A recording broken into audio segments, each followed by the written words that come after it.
Assalamualaikum warahmatullahi wabarakatuh. Alhamdulillahi rabbil alamin wal aqibatu lil muttaqin wala udwana illa 'alal zalimin. Wassalatu wassalamu ala sayidina Muhammadin asyrafil anbiya wal mursalin wa ala alihi wa sahbihi ajmain, amma ba'd. Jamaah sekalian, alhamdulillah wa syukurillah kita bisa hadir kembali di masjid ini. Pertama dalam rangka sholat subuh berjamaah, yang kedua kita akan melanjutkan kajian kitab Mukashafatul Qulub. Mudah-mudahan semuanya ini mendapat pahala yang besar dari Allah Subhanahu wa taala. Amin ya rabbal alamin. Coba dilihat halaman 88, Al-Bab As-Sabi wal Isrun, bab yang ke-27, fi mulazamati ta'ati wa tarkil haram, yaitu untuk senantiasa melaksanakan ketaatan dan meninggalkan yang haram. Apa yang dimaksud ta'at? Mana at-ta'ah al-qiyamu bi furudillah. Taat artinya melaksanakan kewajiban-kewajiban Allah, kewajiban-kewajiban kita yang diwajibkan oleh Allah. Wal itinabu maharimihi, dan menjauhi larangan-larangannya. Itu yang dimaksud taat. Wal wuqufu inda hududihi, dan berdiri di atas batas-batas yang sudah digariskan oleh Allah. Batas-batas hukumnya, mana yang halal, mana yang haram, itu sudah ada batas-batas, ya. Nah, itu yang dimaksud taat. Qala Mujahid fi qawlihi azza wa jalla. Imam Mujahid mengatakan dalam menafsirkan firman Allah, wala tansa nasibaka minad dunya, dan janganlah engkau lupa akan nasib kamu di dunia. Ini kelanjutan dari ayat bahwa silahkan kamu mencari akhirat sebanyak-banyaknya, tapi jangan lupa nasib kamu di dunia, ya. Apalagi masih ada tanggungan, ya, anak, istri dan sebagainya. Silahkan mencari dunia, tapi juga jangan lupa dengan akhirat. Jadi kelanjutan dari ayat ini, silahkan kamu memanfaatkan untuk akhirat kamu, tapi jangan melupakan nasib kamu di dunia, ya. Karena bahagia di dunia, ya, atau bahagia di akhirat sangat ditentukan oleh kehidupan kita di dunia. Apa yang dimaksud taat? Ayya'malal abdu bi taatillah. Seorang hamba melaksanakan ketaatan kepada Allah. Nah, itu. Wa'lam anna aslat ta'ati al-ilmu billah. Ketahuilah bahwa asal usul taat kepada Allah adalah mengetahui Allah. Jadi apa yang kita sembah dalam sholat, dalam ibadah, kemudian kita bersedekah dan sebagainya, itu kita harus ketahui yang kita sembah adalah Allah Subhanahu wa ta'ala, ya. Jadi kalau kita sholat ngadap kiblat, ya, ke arah kiblat, itu yang kita sembah bukan kiblatnya, ya. Yang kita sembah bukan batunya, tetapi ke arah yang kita sembah adalah Allah Subhanahu wa ta'ala, ya. Jadi kita, karena adanya di Indonesia itu Ka'bah dan di sebelah barat, jadi kita ngadap ke sana. Mungkin dari yang lain sholat bisa saja ngadap ke timur, ya, ngadap ke selatan, ngadap ke kidul. Seperti kita di Masjidil Haram. Jadi ngadapnya kita begitu, ya. Nah, kita kebetulan adanya di sebelah, jadi kiblat kita ada di sebelah barat. Nah, jadi kita dalam sholat itu adalah menyembah Allah Subhanahu wa ta'ala. Itu harus diyakini, ya. Bukan menyembah apa? Ka'bah, bukan menyembah batu, itu arah saja, ya. Nah, itu. Sebab kalau kita sudah menyembah Ka'bah, apa bedanya dengan menyembah patung? Sama, kita menyembah patung. Nah, itu harus diyakini, akidah kita harus ke situ, ya. Wal khaufu minallah, takut kepada Allah. Ini bedanya takut kepada Allah dengan takut kepada singa. Kalau takut kepada Allah, kita semakin mendekatkan diri kepada Allah, takut namanya. Tapi kalau takut kepada singa, kita lari sejauh-jauhnya, jangan sampai diterkam sama singa. Pengertiannya al-khauf sama. Itu bedanya antara takut kepada Allah dengan takut kepada singa. Jadi kalau takut kita kepada Allah, ya kita harus mendekatkan diri kepadanya, meninggalkan larangan-larangannya, melaksanakan perintah-perintahnya. Warroja fillah. Nah, ini adanya harapan kita kepada Allah. Ya. Makanya dalam konsep Ahlussunnah wal Jamaah, apa yang kita lakukan dalam ibadah, sholat, zakat, haji, infak dan lain sebagainya, bainar roja wal khauf, antara harapan dan juga ketakutan. Ar-roja, kita optimis bahwa apa yang kita lakukan diterima oleh Allah. Ya. Al-khauf, kita juga kadang-kadang ada rasa cemas, jangan-jangan ibadah kita tidak diterima. Dengan adanya ar-roja wal khauf, maka ada keseimbangan. Ya. Nah, wal muraqabatu lillah, adanya muraqabah, kita senantiasa diperhatikan oleh Allah. Fa idza tajarradal 'abdu an hadhil khisal, apabila seorang hamba tidak ada sifat pun, tidak ada sedikit pun dari sifat-sifat ini, lam yudrik haqiqatal iman, berarti dia tidak mengetahui hakikat iman itu apa. Nah, ya. Jadi maksudnya sifat khauf tidak ada, sifat taat kepada Allah tidak ada, sifat roja tidak ada, sifat muraqabah tidak ada, maka berarti dia tidak mengetahui hakikat iman. Li'annahu lam tasihhu at-ta'atu lillah illa ba'dal ilmi bihi, karena tidak sah ketaatan kepada Allah kecuali mengetahui ilmu Allah, mengetahui Allah. Nah, itu. Jadi mengetahui ilmu Allah adalah sangat penting. Wal imanu biwujudihi, dan kita percaya dengan adanya Allah Subhanahu wa taala meskipun tidak kelihatan.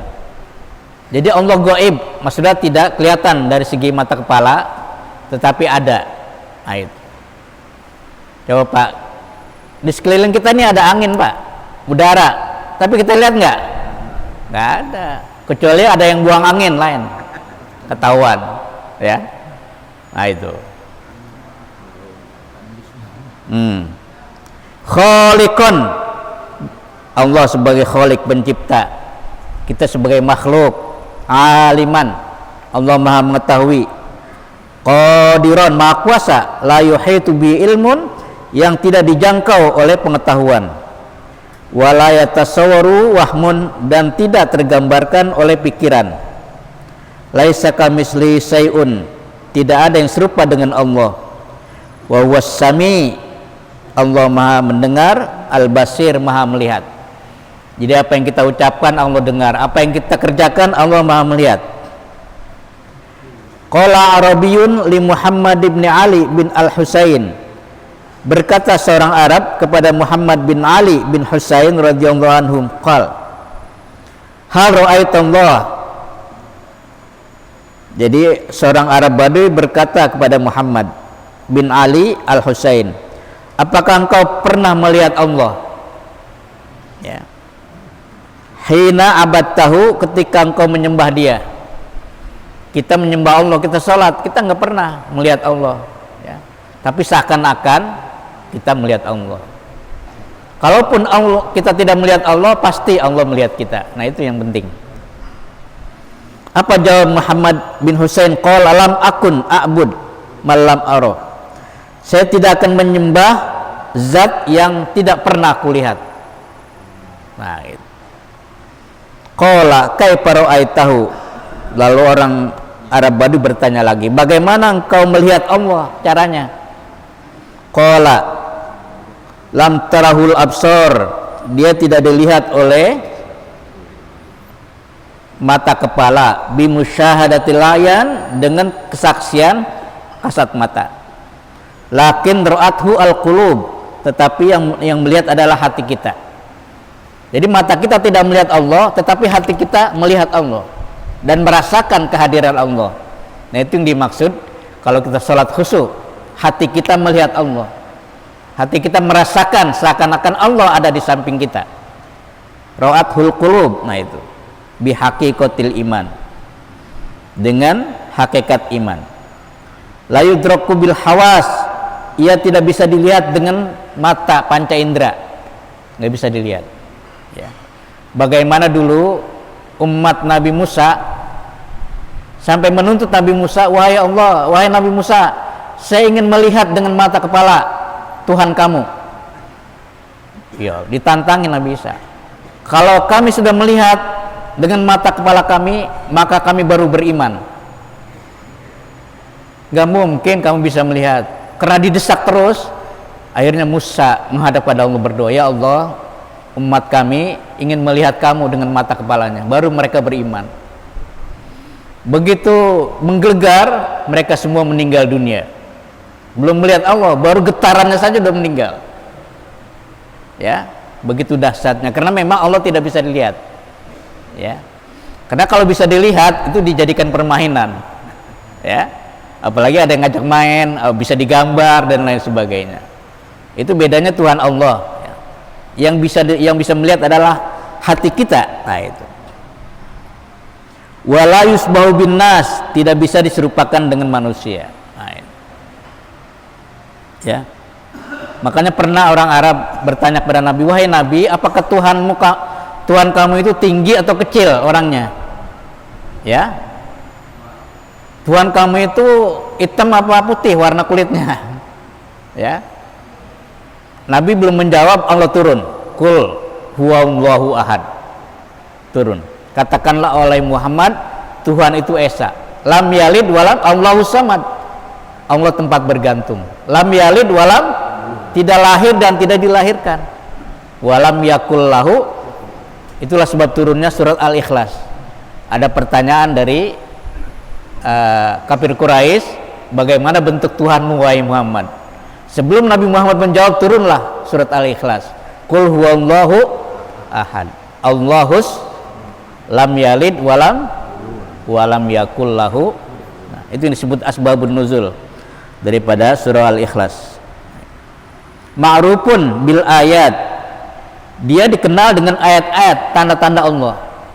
Jadi tanda-tanda adanya Allah itu dua. Pertama, al-matluwah, yang bisa dibaca, itu Al-Quran, itu tanda-tanda Allah. Yang kedua, al-majluwah, yang bisa dilihat di alam ini. Adanya gunung, itu adanya Allah yang pencipta. Adanya langit yang tidak bertiang, adanya mencipta, yaitu Allah. Adanya lautan, itu karena adanya Allah. Itu yang dimaksud al-ayat al-majluwah, ayat-ayat Allah yang bisa dilihat di alam ini. Tapi kalau al-ayat al-matluwah itu ayat-ayat yang bisa dibaca seperti Al-Quran. Itu termasuk tanda-tanda kebesaran Allah. Ayat. Itu yang dimaksud ma'rufun bil alamat, man'utun bil alamat. Disifati dengan tanda-tanda. La yajuzu bil qadiyat, dan tidak boleh ditentukan dalam istilah-istilah logika ini. Dzalika Allah, itulah Allah. La ilaha illa huwa, tidak ada Tuhan selain Allah. Rabbul ardi, Tuhan pencipta langit. Was samawati, Tuhan pencipta bumi dan langit. Faqala al-arabi, orang Arab itu berkata, Allahu alam, Allah yang maha mengetahui. Haitsu yaj'alu risalatah, dia menjadikan risalahnya. Nah itu. Jadi adanya Allah adalah kita lihat pada tanda-tanda kekuasaan Allah. Ya. Makanya Nabi mengatakan, la tafakkaru fi dzatillah. Jangan sekali-kali engkau memikirkan zat Allah, otak kamu tidak akan sampai. Allah itu bagaimana? Tafakkaru fi khalqi, pikirkanlah makhluknya. Jadi kalau kamu jalan-jalan ke tempat-tempat yang indah, misalnya ke puncak dan lain sebagainya, di balik keindahan itu adalah penciptanya maha indah, yaitu Allah Subhanahu wa ta'ala. Nah, jadi pas setiap kita jalan-jalan seperti itu, maka akan menambah keimanan kita kepada Allah. Ini kadang-kadang pelesiran doang, ya. Tapi tidak dipikirkan di balik itu. Di balik semua itu ada kekuasaan Allah Subhanahu wa ta'ala. Kalau alam itu indah, apalagi yang menciptakan lebih indah. ya. Kalau gunung itu gagah, apalagi yang mencipta gunung lebih gagah. Nah, gitu. Nah, itu. Jadi kalau kita melintasi alam atau jalan-jalan melihat pemandangan alam, itu jangan berpikir kepada alam, tapi dibalik itu apa? Itu kebesaran Allah Subhanahu wa ta'ala. Su'ila ba'dul arifin, ditanya oleh sebagian orang-orang yang kenal kepada Allah, an ilmil batin, tentang ilmu batin. Faqala, dia menjawab, huwa sirrun min asrarillah, ia rahasia dari segala rahasia Allah. Yukdzifuhu fi qulubi ahbabihi, yang dilontarkan di hati para hambanya. Jadi ilmu-ilmu batin yang ada di hati manusia itu adalah karena Allah sengaja melontarkan ilmu itu ke hati hambanya. Itu kebesaran Allah, ya. Makanya kadang-kadang kita mendengar adanya ilmu laduni, ya. Orang tidak belajar kok tahu pinter. Itu memang sengaja dari Allah Subhanahu wa ta'ala, ya. Bagaimana mencapai ilmu laduni? Itu ada rahasianya, ya. Bagaimana kita mendekatkan diri kepada Allah sedekat-dekatnya, ya, membersihkan jiwa dan lain sebagainya. Kalau sudah bersih sifat-sifat yang kotor, kita isi dengan sifat-sifat yang baik, ya, bil awsaf al mahmuda, maka Allah akan memberikan ilmu laduni itu kepada kita. Nah, itu. Lam yatli alaihi malakan wala basaron, maka tidak terlihat seperti malaikat atau tidak seperti manusia. Ruya anna Ka'ab al-Ahbar qala, diriwayatkan bahwa Ka'ab al-Ahbar berkata, law anna bani Adam balagu minal yaqin, kalaulah manusia sudah sampai keyakinannya mithqala habbatin, seperti sebuah biji yang sangat kecil, min azamatillah, dari kebesaran Allah azza wa jalla, lama sau alal ma'i warrih, maka dia bisa dapat berjalan di atas air dan berjalan di atas angin. Nah, ini Pak, makanya kita lihat para wali Allah, wali-wali Allah, dengan baca bismillah aja dia bisa ke Mekah, ya, langsung terbang, atau dia jalan di air, ya. Kenapa? Karena karomahnya, karena dia yakin bahwa Allah Maha Kuasa. Kenapa Fatihah atau bismillah yang kita bacakan beribu kali nggak ada pengaruhnya? Karena hati kita belum bersih. Yang kedua, hati kita belum yakin. Itu masalahnya. Nah, kalau wali Allah itu udah yakin, ya, dia bisa jalan di air, bisa dan sebagainya. Makanya dulu ketika Kiai Nur Ali itu mau dibunuh oleh Belanda, ya, mau dibunuh oleh Belanda, diserbu rumahnya, Kiai Nur Ali itu ada di rumahnya, ya. Kiai Nur Ali bisa melihat mereka, tapi orang Belanda ini melihat, oh enggak ada orang itu, air semua. Nah, itu karomah Kiai Nur Ali, ya. Jadi orang Belanda itu balik lagi, nggak mungkin tuh, nggak ada orangnya, padahal Kiai ada. Nah, itu salah satu karomahnya, ya. Ini. Jadi di sini dikatakan, kalau orang sudah yakin pada Allah, betul-betul yakin, maka dia bisa berjalan di atas air, bisa berjalan di atas api, tidak mempan, ya. Kalau misalnya belum bisa juga kita, karena ilmu kita belum sampai sini, keyakinan kita belum sampai sini. Nah, itu dimaksud. Fasubhana man ja'alal iqrara bil ajzi anil idrak ma'rifatu, maka maha suci orang yang menjadikan ketetapan, ya, atau mengakui kelemahan untuk mengetahui itu adalah pengetahuannya imanan, sebagai iman. Kama ja'ala iqrarul mun'im alaihi bil ajzi an idraki syukrihi syukran. Nah, itu sebagaimana juga mengakui orang yang memberi nikmat dengan mengakui bahwa kita tidak mengetahui dengan cara bersyukur kepadanya. Nah, jadi dari penjelasan ini bahwa bagaimanapun dalam hidup kita harus selalu bertakwa. Itu 24 jam, ya. Makanya dalam Al-Qur'an dikatakan wala tamutunna illa wa antum, janganlah engkau sekali-kali meninggal dunia kecuali kamu dalam keadaan taat 24 jam, siang dan malam. Ini apa artinya? Karena kematian datangnya tiba-tiba, ya, tanpa pemberitahuan lagi, maka suatu saat Israel menjemput kita, kita mati dalam keadaan husnul khotimah, karena niat kita adalah taat kepada Allah Subhanahu wa Ta'ala. Demikianlah yang dapat saya sampaikan, mudah-mudahan ada manfaatnya. Walafu minkum, wassalamualaikum warahmatullahi wabarakatuh. Ya silakan sarap.